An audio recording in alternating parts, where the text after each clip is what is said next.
नमस्कार मित्रांनो, रिसोर्स अड्डा या यूट्यूब चॅनलमध्ये तुमचं स्वागत आहे. आज आपण केंद्रीय अर्थसंकल्प जो आहे 2020-21चा तर त्याच्यातले महत्त्वाचे पॉईंट पाहणार आहोत. तर पाहूयात की यामध्ये राज्यसेवा आणि कंबाईनच्या दृष्टीने कोणकोणते महत्त्वाचे पॉईंट्स आहेत ते आपण सगळे कवर करणार आहोत. तर सुरू करूयात. भारताच्या पहिल्या पूर्ण वेळ महिला अर्थमंत्री असलेल्या निर्मला सीतारामन यांनी 1 फेब्रुवारी 2020 रोजी 2020-21साठीचा केंद्रीय अर्थसंकल्प सादर केला. निर्मला सीतारामन यांनी मांडलेला हा कितवा दुसरा अर्थसंकल्प आहे. स्वतंत्र भारताचा हा 90वा अर्थसंकल्प आहे, लक्षात ठेवा. पण यात इंटरिम जे बोलतो आपण, इंटरिम अर्थसंकल्प जे आहे तो वगळता 90वा हा अर्थसंकल्प आहे. तर 21व्या शतकाच्या तिसऱ्या दशकातील हा पहिला अर्थसंकल्प आहे. या अर्थसंकल्पात निर्मला सीतारामन यांनी केलेले अर्थसंकल्पीय भाषण हे स्वतंत्र भारताच्या इतिहासातील सर्वात जास्त वेळ चाललेलं भाषण आहे. इथं किती 2 तास 40 मिनिटं हे भाषण चाललं होतं. यापूर्वी सर्वात दीर्घ भाषण कोणी केलं होतं तर जसवंत सिंह यांनी किती 2 तास 15 मिनिटं भाषण केलं होतं 2003मध्ये.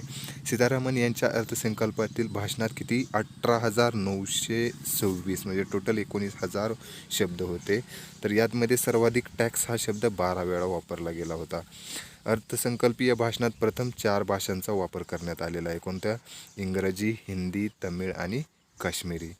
हा अर्थसंकल्प एकूण किती 30,42,230 कोटी रुपयांचा हा अर्थसंकल्प आहे. याची संकल्पना काय आहे? ईज ऑफ लिव्हिंग म्हणजेच सुसह्य जीवन पद्धती. तर याच्यातमध्ये काही पॉईंट दिलेले महत्त्वाचे नाही का पॉईंट दिलेले आहेत. तर हे तुम्हाला एवढं काही जास्त लक्षात ठेवण्याची गरज पडणार नाही, तर ते आपण स्किप करून पुढं जाऊयात. हा अर्थसंकल्प पुढील 3 प्रमुख विषयाभोवती गुंफला आहे. कोणते कोणते?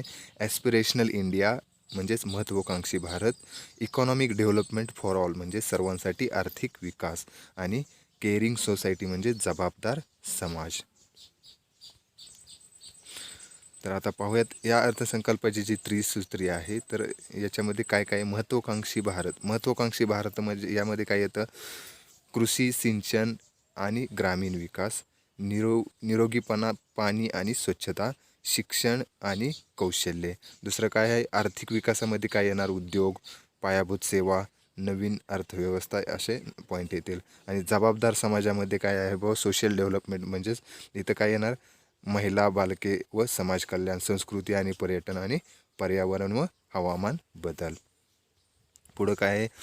अर्थमंत्र्यांनी सांगितलेली या अर्थसंकल्पाची प्रमुख 4 उद्दिष्ट कोणते? ते डिजिटल प्रशासनाच्या माध्यमातून सेवांचे वितरण करणे, डिजिटल प्रशासन, डिजिटल इंडिया जे बोलतो आपण त्याची डेव्हलपमेंट करणे, राष्ट्रीय पायाभूत पाईपलाईन म्हणजेच NIPच्या माध्यमातून जीवनाचा दर्जा सुधारणे, आपत्ती निवारणातून जोखीम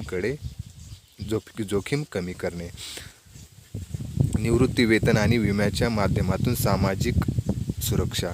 2019-20च्या अर्थसंकल्पाची ठळक वैशिष्ट्ये. आता याची वैशिष्ट्ये आपण पाहूयात. तर पहिला पॉईंट काय आहे? कृषी, सिंचन आणि ग्रामीण विकास. यामध्ये काय आहे? देशातील 20 लाख शेतकऱ्यांना काय सौर पंप देणार आहेत. 2022पर्यंत शेतकऱ्याचं उत्पन्न दुप्पट करण्याचं आपलं उद्दिष्ट आहे. 2024-25पर्यंत काय करायचं? मत्स्य निर्यातीमध्ये 1 लाख कोटीपर्यंत वाढ करायची आहे आपल्याला. कृषी क्षेत्राच्या विकासासाठी 16 कलमी कार्यक्रम राबवण्यात येणार आहे.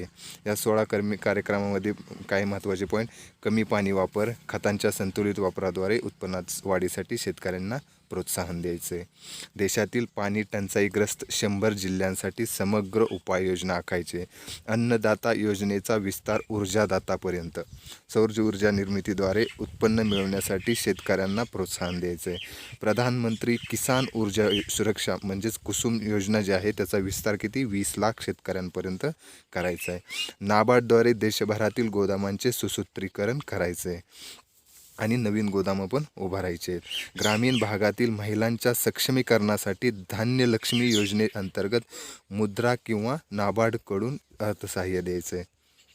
किसान रेल आणि कृषी उडान योजनांद्वारे वेगवान शेतमाल पुरवठा करायचा आहे. या दोन ज्या योजना आहेत त्या आपण पाहूयात नंतर. ईशान्येकडील राज्यांसह आदिवासी बहुल जिल्ह्यांवर विशेष लक्ष द्यायचे या दोन योजनांतर्फे. फलोद्यानास चालना द्यायची. राज्य सरकारच्या मदतीने प्रत्येक जिल्ह्यात एका फळाच्या उत्पन्नास प्रोत्साहन द्यायचे. पावसाच्या पाण्यावर शेती अवलंबून असलेल्या भागात एकात्मिक शेती योजनेचा विस्तार करायचा आहे. सौर ऊर्जा निर्मिती आणि मधुमक्षिका पालनावर पण प्रोत्साहन द्यायचे. कृषी उत्पन्नाच्या ऑनलाईन पेठांचे बळकटीकरण. आपण ई मार्केट जे म्हणतो तर मंडी जे आहे तर त्याचं बळकटीकरण करायचं आहे. देशातील दुग्ध उत्पादन प्रक्रिया क्षमता 2025पर्यंत दुप्पट म्हणजेच 108 दशलक्ष मेट्रिक टनापर्यंत वाढवायचे. येत्या 2021-22पर्यंत मत्स्योत्पादनात 200 लाख टनापर्यंत वाढवायचे. 2021पर्यंत 15 लाख कोटी इतकं कृषी कर्जवाटपाचं लक्ष आहे. लाळ्या खुरकत रोगाचं 2025पर्यंत निर्मूलन करायचं आहे. सागरी विकासाचा भाग म्हणून समुद्री शेवाला वाढीवर भर द्यायचा आहे. मत्स्य क्षेत्रात युवकांच्या सहभाग वाढीसाठी सागर मित्र योजना या योजनेबद्दल पण आपण पाहूयात. आणि मत्स्य उत्पादकांच्या 500 संघटना उभ्या करायच्या आहेत. आता किसान रेल योजना काय आहे? भारतीय रेल्वेकडून ही योजना राबवण्यात येत आहे. नाशवंत शेतमालाच्या पुरवठ्यासाठी किसान योजना जी आहे, किसान रेल योजना ती सुरू करण्यात आली आहे. इथं काय करायचं आहे? एक्सप्रेस मालगाड्यांतर्फे म्हणजे शीतपेट्या ज्या असतात त्याची सुविधा निर्माण करायची आहे. त्यामुळे काय होणार आहे? नाशवंत शेतमालाची वाहतूक जी आहे ती वेगवान होणार आहे. रेल्वेच्या सेवेत आधीच असणाऱ्या 9 शीतगाड्या आहेत. या शीतगाड्यांची वाहन क्षमता प्रत्येकी 17 टनाची आहे. कृषी उडान जी आहे ती योजना कोणाकडे? शेतमालाचा चांगला भाव मिळावा या उद्देशाने शेतमालाच्या वाहतूक मदतीसाठी हवाई वाहतूक जे मंत्रालय आहे त्यांनी ही योजना सुरू केलेली आहे. नागरी हवाई वाहतूक मंत्रालयातर्फे आंतरराष्ट्रीय आणि देशांतर्गत हवाई मार्गावर ही योजना राबवली जाणार आहे. विशेषतः भारताचा ईशान्येकडील भाग आणि आदिवासी बहुल जिल्ह्यांसाठी ही योजना लाभदायी ठरणार आहे. मत्स्योत्पादनासाठी कोणती होती? सागर मित्र योजना. या योजनेमध्ये काय करायचं? जे उत्पादन आहे जे आपलं ते 200 लाख टन मत्स्य उत्पादन जे आहे ते त्याची क्षमता जी आहे ती वाढवायची आहे. आणि 500 मत्स्य उत्पादक संस्था ज्या आहेत त्या निर्माण करायच्या आहेत. दुसरा पॉईंट काय आहे? निरोगीपणा आणि स्वच्छता. यामध्ये काय? मिशन इंद्रधनुष्यचा आवाका वाढवून त्यात आता 12 आजारांचा जो आहे समावेश करण्यात आला आहे. आणि 5 नवीन लसीकरणाचा पण समावेश करण्यात आलेला आहे. आणि दुसरा टप्पा 2 डिसेंबर 2019 रोजी मिशन इंद्रधनुष्य योजनेचा दुसरा टप्पा सुरू करण्यात आलेला आहे. 2025पर्यंत क्षयरोगाच्या निर्मूलनासाठी TB हारेगा देश जितेगा या अभियानात अंतर्गत प्रामुख्याने महत्त्वाकांक्षी जिल्ह्यांमध्ये PPPद्वारे AIचा वापर म्हणजेच आर्टिफिशियल इंटेलिजन्सचा वापर करून रुग्णालयांतर्फे हे स्थापन करण्यात आलेलं आहे. सर्व जिल्ह्यांमध्ये 2024 सालापर्यंत 300 शस्त्रक्रिया आणि 2000 औषधे उपलब्ध करणाऱ्या जनऔषधी केंद्र योजनेचा विस्तार करणे. अंगणवाडीच्या 6 लाख कर्मचाऱ्यांना स्मार्टफोन. 10 कोटी कुटुंबाची माहिती गोळा केली जाणार आहे. शिक्षण आणि कौशल्य. तिसरा पॉईंट. नवीन शिक्षण धोरण लवकरच येणार आहे आणि ते शिक्षण धोरण आलेलं आहे तर ते पण कवर करणार आहोत. पोलीस विज्ञान, न्यायवैद्यकीय विज्ञान, सायबर न्यायवैद्यकीय इत्यादी क्षेत्रात एक राष्ट्रीय न्यायवैद्यकीय विद्यापीठ देखील स्थापन करण्यात येणार आहे. वर्ष 2020-21 ते 2023-24 या कालावधीत 4 वर्षाच्या अंमलबजावणी कालावधीसह राष्ट्रीय तांत्रिक वस्त्रोद्योग मिशनची स्थापना करण्यात येत आहे. मार्च 2020-21पर्यंत जवळपास 150 उच्च शिक्षण संस्था प्रशिक्षणार्थी एम्बेडेड पदविका अभ्यासक्रम जो आहे सुरू करण्यात येणार आहे. स्टडी इन इंडिया कार्यक्रमाअंतर्गत आशियाई आणि आफ्रिकन देशांमध्ये इंडसॅट आयोजित करण्याचा प्रस्ताव आहे. त्यानंतर चौथा पॉईंट. उद्योग, व्यापार आणि गुंतवणूक. PPPद्वारे राज्यांच्या सहकार्याने 5 नवीन स्मार्ट शहरे विकसित करण्याचा प्रस्ताव आहे. एंड टू एंड सुविधा उपलब्ध करण्यासाठी निचरा कक्ष स्थापन केला जाईल. 2030 सालापर्यंत एकूण वाहनसंख्येच्या तुलनेत 25 ते 30% वाहने इलेक्ट्रिक असावीत. तसेच चालू वर्षात 4,500 चार्जिंग स्टेशनची ही उभारणी करण्याचं लक्ष्य आहे. पायाभूत सेवा NIP सुविधा हा कार्यक्रम कधी सुरू करायला 31 डिसेंबर 2019 रोजी.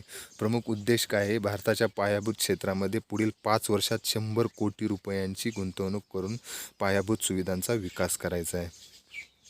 103 लाख कोटी रुपयांचा हा प्रकल्प आहे टोटल.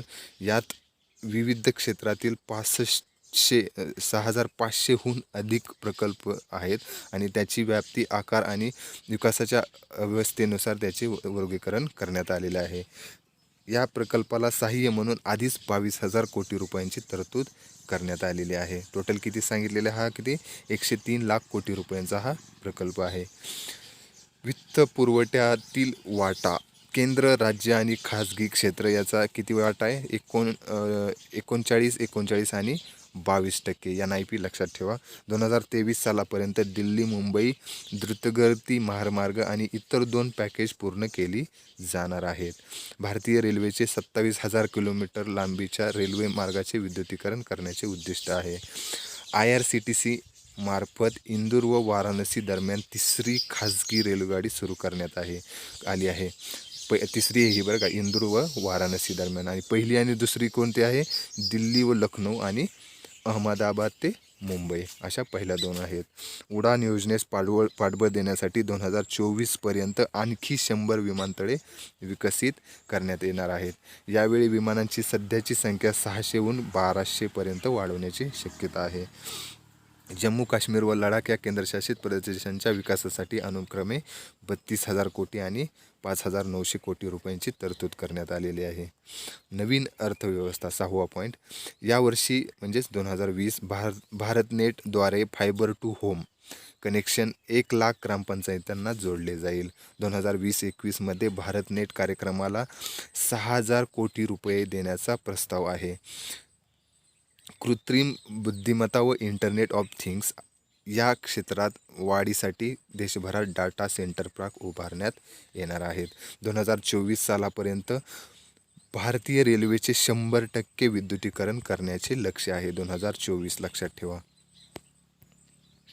सर्व राज्यांना येत्या 3 वर्षात पारंपरिक विद्युत मीटरचे रूपांतर प्रीपेड स्मार्ट मीटरमध्ये करण्यात येणार आहे. 3 वर्षामध्ये तंत्रज्ञानाचा वापर करून माहिती संकलन आणि प्रसार प्रभावीपणे होण्यासाठी सरकारतर्फे लवकरच नवीन राष्ट्रीय सांख्यिकी धोरण आखले जाईल. 7वा पॉईंट. महिला, बालके व समाज कल्याण. अर्थसंकल्पात महिला व बाल विकास क्षेत्रासाठी 30,000 कोटी रुपयांची तरतूद आहे. मागील वर्षापेक्षा ही तरतूद 14% वाढवलेली आहे. 8वा पॉईंट. संस्कृती आणि पर्यटन. सांस्कृतिक मंत्रालयाअंतर्गत स्वायत्त विद्यापीठाचा दर्जा असणारी भारतीय वारसा आणि जतन संस्था म्हणजेच Indian institute of heritage and conservation स्थापन करण्याची घोषणा केलेली आहे.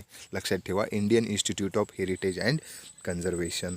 देशातील पुढील 5 पुरातत्व स्थळे सुसज्ज करून त्यांना संग्रहालयाचा दर्जा देण्याचा निर्णय घेण्यात आलेला आहे. कोणती 5 पुरातत्व स्थळे? राखीगळी हरियाणा, हस्तिनापूर उत्तर प्रदेश, शिवसागर आसाम, धोलावीरा गुजरात, आदिचनर तामिळनाडू.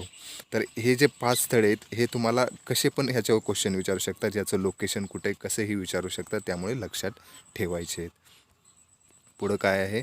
रांची झारखंड येथे आदिवासी संग्रहालयाची उभारणी केली जाणार आहे. कुठं? रांची झारखंड. अहमदाबाद जवळील हडप्पाकालीन सागरी स्थळ लोथल येथे नौवहन मंत्रालयाकडून सागरी संग्रहालयाची उभारणी करण्यात येणार आहे.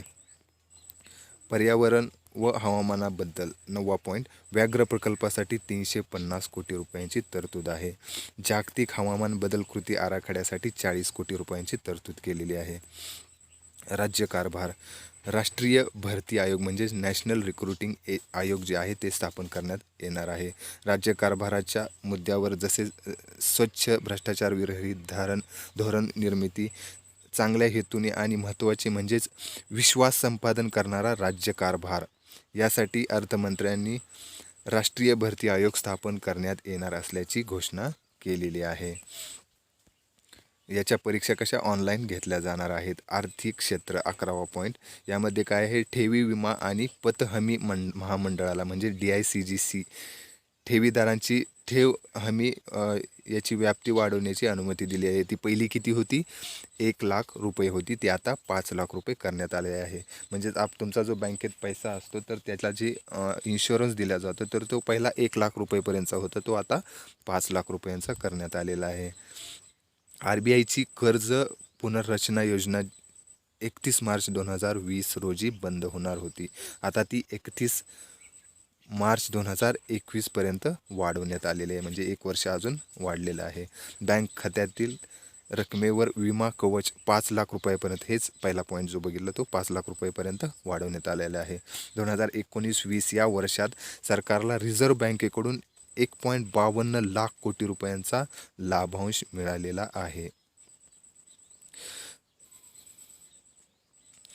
आता हे रुपया असं कसा येणार कसा जाणार तर याच्याबद्दल दिलेलं आहे. तर सगळ्यात जास्त जे सहभाग जे आहेत ते आपल्याला फक्त लक्षात ठेवायचं आहे. सगळ्यात जास्त रुपया कुठून आलेला आहे आपल्याला, तर इथं लक्षात ठेवा. पहिला कोणतं, कर्ज व अन्य देणी जे आहेत तर यामध्ये किती 20% जे आहे ते रुपया इकडून आलेला आहे. त्यानंतर जे कॉर्पोरेट टॅक्स म्हणतो तो 18% आणि GST आणि इतर जे आहे ते 18%. असे पहिले 3 लक्षात ठेवा. आणि खर्च कुठं सगळ्यात जास्त झालेला आहे, जे राज्यांना आपण वाटा देतो कर आणि शुल्क, तर याचा 20% वाटा आहे. तसेच व्याज आणि व्याजावरील खर्च जो आहे तो 18% आहे. एवढं फक्त लक्षात ठेवा. 13वा पॉईंट काय आहे, आर्थिक बाजारपेठा. अहमदाबादमधील गिफ्ट सिटीमध्ये आंतरराष्ट्रीय स्टॉक एक्सचेंज स्थापन करण्याची घोषणा केलेली आहे. सरकारने भारतीय जीवन विमा महामंडळ म्हणजेच LIC मधले आपला हिस्सा जो आहे तर ते विकण्याचं ठरवलेलं आहे. वर्ष 2020-21साठी 1.20 लाख कोटी रुपयाचं निर्गुंतवणुकीकरण करायचं आहे. डिसइन्व्हेस्टमेंट जे म्हणतो आपण किती, 1.20 लाख कोटी रुपये. 15व्या वित्त आयोगाने आपला प्रथम अहवाल आर्थिक वर्ष 2020-21साठी दिला आहे.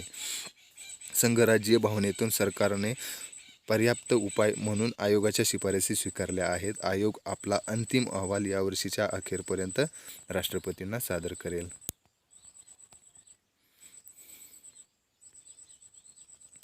इथं काय आहे त्यातले काही शिफारसी दिलेले आहेत. 15वा जो वित्त आयोग आहे तर यामध्ये ह्यांनी काय केलेलं आहे, 14व्या वित्त आयोगामध्ये किती वाटा होता, 42% वाटा देण्याची शिफारस केली आहे.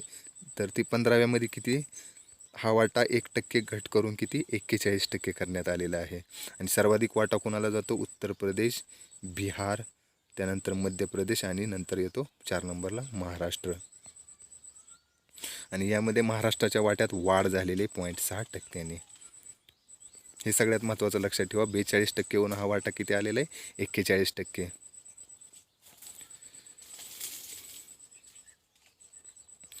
पुढं काय आहे, आधारद्वारा पॅन कार्ड योजना. यामध्ये पॅन कार्ड मिळवण्यासाठी सध्या अस्तित्वात असलेल्या वेळ काढू प्रक्रियेऐवजी आता आधार क्रमांकाद्वारे आपण आधार कार्डवरून पण पॅन कार्ड काढू शकतो.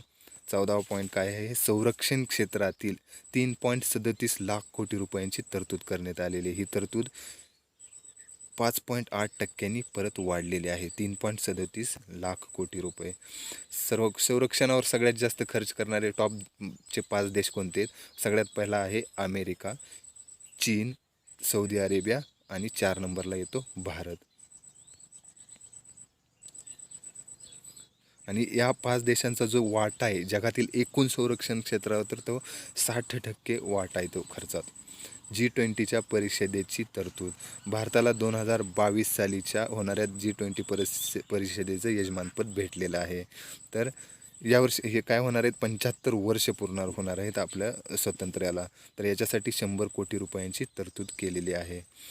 15वा पॉईंट कररचना, वैयक्तिक प्राप्तिकरण आणि कररचनेचे सुलभीकरण. वैयक्तिक करदात्यांना मोठा दिलासा देण्यासाठी तसेच कर भरण्याची प्रक्रिया सुलभ करण्यासाठी अर्थमंत्र्यांनी नवा आणि सुलभ प्राप्तिकर कायदा आणण्याचा प्रस्ताव अर्थसंकल्पात मांडलेला आहे. तर याच्यामध्ये काय केलेले आहे त्यांनी 5 लाखापर्यंत जे आहे ते पूर्ण करमुक्त करण्यात आलेलं आहे. 5 ते 7.5 लाखापर्यंत किती 10%, 7.5 ते 10पर्यंत 15%, 10 ते 12.5पर्यंत 20%, 12.5 ते 15पर्यंत 25% आणि 15 लाखाच्या जर पुढं असेल तर 30%. म्हणजे इथं सूट कुठं भेटलेली आहे 12.5 लाखापर्यंत. इथं पहिल्यांदा 10%ची, इथं परत 5%ची, इथं परत 10%ची सूट अशी भेटलेली आहे. इथं परत 5%ची सूट आहे.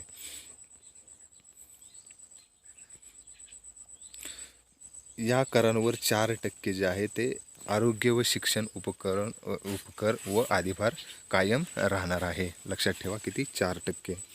नव्या प्राप्तिकर रचनेनुसार आकारण्यात आलेल्या करामध्ये सरकारच्या महसुलात दरवर्षी 40,000 कोटी रुपयांची घट होण्याचा अंदाज आहे. गुंतवणुकीसाठी नव्या कंपन्यांसाठी कॉर्पोरेट कर 15%पर्यंत कमी करण्यात आला आहे. लक्षात ठेवा कॉर्पोरेट जो कर असतो तो 15%पर्यंत कमी करण्यात आलेले आहे आणि चालू स्थितीत हा स्तर किती 22%पर्यंत खाली आणलेला आहे. भारतीय समभाग बाजाराला आणखी जास्त आकर्षण करण्यासाठी आणि बऱ्याच मोठ्या गुंतवणूकदार वर्गाला दिलासा देण्यासाठी अर्थमंत्र्यांनी DDT अर्थात डिव्हिडंड डिस्ट्रीब्युशन कर जो आहे तो हटवलेला आहे आणि याची आकारणी ही नेहमीची पद्धत स्वीकारण्याची घोषणा केली आहे. हा कर आता केवळ लाभांश धारकांनाच निर्धारित दराने लागू होणार आहे. नवीन कर प्रणाली कंपन्यांना किमान पर्यायी कर म्हणजे मिनिमम अल्टरनेट टॅक्स जो आहे तो माफ करण्यात आलेला आहे नव्या कंपन्यांना. तसेच ज्या सहकारी कंपन्या असतात, संस्था असतात, तर त्यांना पण मॅट हा माफ करण्यात आलेला आहे. सूक्ष्म लघु आणि मध्यम उद्योग MSME या उद्योगात अंतर्भूत असणारे छोटे व्यापारी आणि दुकानदारांची वार्षिक उलाढाल 1 कोटी रुपयांवर असल्यास त्यांना लेखापरीक्षण करून घेणे अनिवार्य आहे. अर्थमंत्र्यांनी उलाढालीची ही मर्यादा 5 कोटीपर्यंत आता वाढवलेली आहे. धर्मदाय संस्था यांना कुठलाही कर नाही. लक्षात ठेवा धर्मदाय संस्थांना कोणताही कर नाही. GST 1 एप्रिल 2020 पासून नवीन सुलभ वस्तू व सेवा कर प्रणाली लागू होईल. यात नील रिटर्न, अग्रिम परतावा, रिटर्न फिलिंग, सुधारित इनपुट टॅक्स क्रेडिट फ्लोसाठी SMS किंवा फोनवरच्या लघु संदेशाचा वापर केला जाईल. ग्राहक पावत्यांसाठी QR कोड दिला जाईल. हा QR कोड वापरून कर भरल्यास ग्राहकांच्या वस्तू सेवावरील सर्व माहिती मिळवता येणार आहे. वर्तमानपत्राचा कागद आणि कमी वजनाच्या लेपित कागदावरचा आयात कर 10%वरून किती आलेला आहे 5%पर्यंत कमी करण्यात आलेला आहे. आता या अर्थसंकल्पात महाराष्ट्राचे पाहूयात काय योगदान आहे. अर्थव्यवस्थेत महाराष्ट्राचे योगदान सर्वाधिक आहे. देशाच्या तिजोरीत महाराष्ट्राचा सर्वाधिक कर भरतो. 2020-21च्या अर्थसंकल्पातील प्रमुख तरतुदी. आयुष मंत्रालय, राष्ट्रीय प्राकृतिक चिकित्सा संस्था पुणेसाठी केंद्राकडून 2020-21साठी किती दिलेले आहेत 19.47 कोटीची तरतूद आहे. नागपूर मेट्रोसाठी 300 कोटी देण्यात आलेले आहेत. पुणे मेट्रोसाठी 500 कोटी, मुंबई अहमदाबाद द्रुतगती रेल्वेसाठी 110 कोटीची तरतूद आहे. भारतीय अर्थसंकल्पाविषयी काही महत्त्वपूर्ण तथ्ये. आता ही तथ्ये लक्षात ठेवायची तुम्हाला काय आहेत पाहूयात. भारतीय संविधानाच्या कलम 112 अन्वये केंद्रीय अर्थसंकल्प संसदेत मांडला जातो. लक्षात ठेवा 112 आर्टिकल. भारताचा पहिला अर्थसंकल्प 18 फेब्रुवारी 1869 रोजी तत्कालीन अर्थमंत्री जेम्स विल्सन यांनी मांडला होता. कधी 1869. स्वतंत्र भारताचा पहिला अर्थसंकल्प कधी 26 नोव्हेंबर 1947 रोजी पहिले वित्तमंत्री आर के शनमुख शेट्टी यांनी मांडला होता. हा अर्थसंकल्प 15 ऑगस्ट 1947 ते 31 मार्च 1948 या 7 महिन्यांच्या कालावधीसाठी होता. 2020-21चा अर्थसंकल्प हा स्वतंत्र भारताचा 90वा अर्थसंकल्प आहे. प्रजासत्ताक भारताचा पहिला अर्थसंकल्प 1950 रोजी जॉन मथाई यांनी मांडला. 1955 पर्यंत सादर करण्यात येणाऱ्या अर्थसंकल्पाची छपाई केवळ इंग्रजीत करण्यात येत असे. मात्र 1955-56च्या या आर्थिक वर्षाच्या अर्थसंकल्पापासून छपाई हिंदी आणि इंग्रजीमध्ये करण्यात येत आहे. देशात आत्तापर्यंत 4 पंतप्रधान असे होऊन गेले ज्यांनी वित्तमंत्री म्हणून काम केलेलं आहे. कोणते कोणते? मोरारजी देसाई, चरण सिंग, व्ही.पी. सिंग आणि मनमोहन सिंग. पंतप्रधान पदावर असतानाच पंडित जवाहरलाल नेहरू, इंदिरा गांधी, मनमोहन सिंग यांनी वित्तमंत्री पद पण भूषवलं होतं. पंडित जवाहरलाल नेहरू यांनी 1958-59चा अर्थसंकल्प मांडताना अशी घोषणा केली होती की पुढील वर्षाचे अर्थसंकल्प 28 फेब्रुवारीलाच मांडले जाईल. पंतप्रधान पदावर असताना वित्तमंत्री या नात्याने अर्थसंकल्प मांडणारे पहिले पंतप्रधान जे आहे ते जवाहरलाल नेहरू.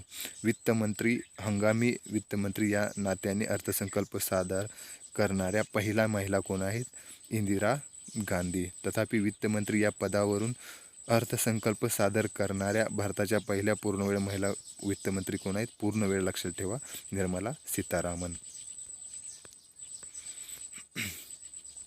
भारतात सर्वात जास्त वेळा अर्थसंकल्प मांडणारे वित्तमंत्री मोरारजी देसाई यांनी 10 वेळा मांडलेला आहे. पी. चिदंबरम यांनी 9 वेळा मांडलेला आहे. 1973-74 साली सादर झालेल्या अर्थसंकल्पाला ब्लॅक बजेट असे म्हणतात, कारण त्यावेळी भारताची वित्तीय तूट 550 कोटी होती. लक्षात ठेवा, 73-74. वित्तमंत्री पी. चिदंबरम यांनी 1997-98 साली सादर केलेल्या अर्थसंकल्पाला ड्रीम बजेट म्हणतात. 1997-98. ब्रिटिशांनी अर्थसंकल्प मांडायला सुरुवात केली तेव्हा तो संध्याकाळी 5 वाजता मांडला जायचा, परंतु 1999मध्ये NDAमधील वित्तमंत्री यशवंत सिन्हा यांनी सकाळी 11 वाजता अर्थसंकल्प मांडण्यास सुरुवात केली. आजवर इतिहासात सर्वात कमी शब्दात म्हणजे फक्त 800 शब्दात अर्थसंकल्प सादर केला कोणी? HM पटेल यांनी. कधी? 1977 साली. देशात अर्थसंकल्प निर्मिती करण्याची सर्वात चांगली पद्धत आसामची असल्याचे ट्रान्सपरन्सी इंटरनॅशनल या ताज्या अहवालात नमूद करण्यात आलेले आहे. आसाम लक्षात ठेवा. त्यापाठोपाठ कोण येतं? ओडिशा आणि आंध्र प्रदेश येतं. 2017-18 पासून अर्थसंकल्प 1 फेब्रुवारीला मांडला जातो. 2017-18 पासून रेल्वे अर्थसंकल्प जो आहे तो सेपरेट करण्यात आलेला आहे. अर्थसंकल्प मांडताना या अर्थसंकल्पाशी निगडीत दस्तऐवज संबंधित अर्थमंत्री पारंपरिक ब्रीफकेस म्हणजेच कन्व्हेन्शनल जे लेदर ब्रीफकेस असते यामध्ये घेऊन येत असत. मात्र 2019-20च्या अर्थसंकल्पापासून हे वही खाते म्हणजे बॅग संसदेत आणण्याची प्रथा सुरू करण्यात आलेली आहे. तर असा हा आपला बजेटचे सगळ्यात महत्त्वाचे जे आहेत पॉईंट आपण सगळे कवर केलेले आहेत. जर तुम्हाला व्हिडिओ आवडला तर व्हिडिओला लाईक करा आणि आपल्या चॅनलला सबस्क्राईब करायला विसरू नका. धन्यवाद.